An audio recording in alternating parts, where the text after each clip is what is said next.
Bonsoir à tous et bienvenue à cette session d'information sur Iroko Media TV.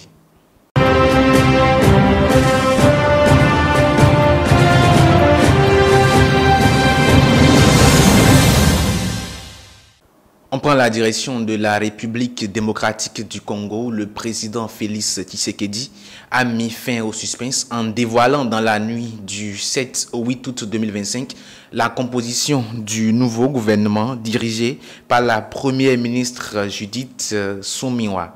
Cette nouvelle équipe qu'il voulait remanier, resserrer et ouverte à d'autres tendances compte 53 membres, soit le même nombre que dans le précédent exécutif.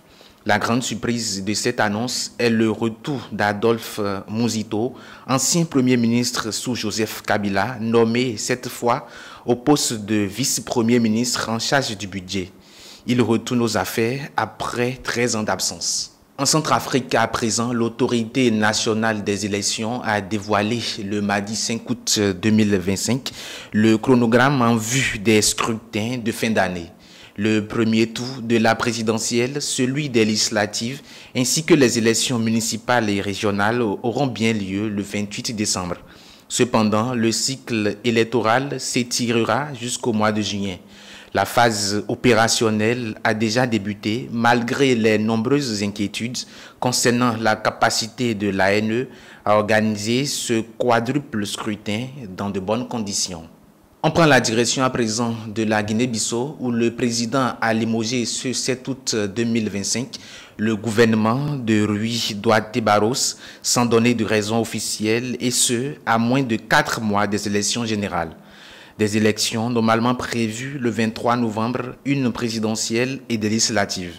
Umaro Sissoko Embalo a nommé dans la foulée au poste de Premier ministre Brahima Kamara son ancien rival au sein de sa formation politique. Hors du continent à présent, le président du Conseil européen, Antonio Costa, a vivement critiqué ce vendredi 8 août 2025 le plan d'Israël pour Gaza, estimant qu'une telle décision devait avoir des conséquences sur les relations de l'UE avec Israël.